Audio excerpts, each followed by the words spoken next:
otac Lorenzo Montecalvo preko stranice Sjeme svakodnevno dao osvrt na evanđelje. Jednom prilikom otac Lorenzo pozvao sve one koji se sjećaju jakima u vjeri da bdiju. Rekao je: u svakoj zajednici možemo pronaći dobro žito i kukolj. Kukolj predstavlja one koji nisu ozbiljno bdjeli i molili, te su opustili đavlu da uđe u njihova srca i posije tamo sjemenja smrti, mržnje, zla, neopraštanja. A drugi, koji bi trebali predstavljati dobro žito, koji se trude živjeti Božju riječ, dolaze u napast da osuđuju one koji ne žive Božju riječ.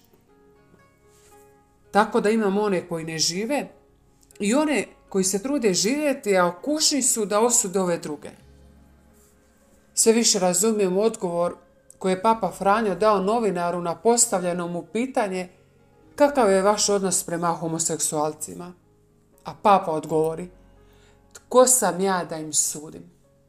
Treba razumjeti da Papa Franjo nije rekao da homoseksualci ne čine ništa loše, već da će im Gospodin suditi.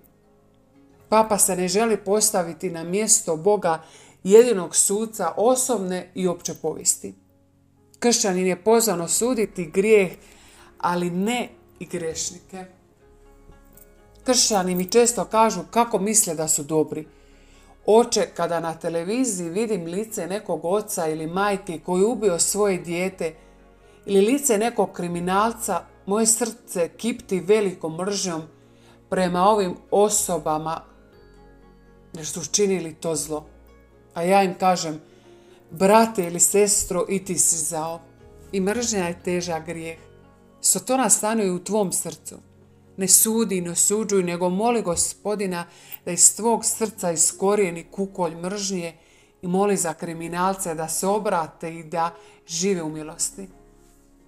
Ako se osjećaš jak u vjeri, moli bdi, jer đavao posebice noću može ući u tvoje srce i posijati sjeme smrti.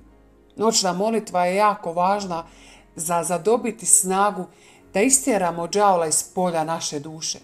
Kad te napadne nesanice, sto te Gospodin zove na molitvu po kojoj ćeš zadobiti snagu da zalupiš vrata đavlu pred nosom, da ne uđe i ne posije kukolj u polje tvoje duše.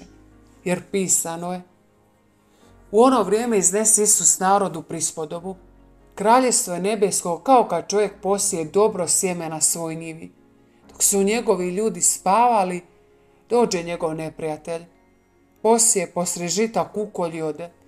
Kad usje uzraste iz klasa, tad se pokazaj kukolj. Sluge pristupe domaćinu pa mu reknu: gospodaru, nisi li ti dobro sjeme posijao na svoj njivi? Odakle onda kukolj?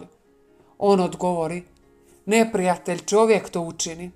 Na to mu sluge kažu: hoćeš li dakle da odemo pa da ga pokupimo? A on reče: ne, da ne biste sabirući kukolj iščupali pšenicu. Pustite nek oboje raste do žetve. U vrijeme žetve reći ću žetovcima: pokupite kukolj, svežite ga u snopove da se spali, a žito skupite u moju žitnicu. Tko ima uši, neka čuje.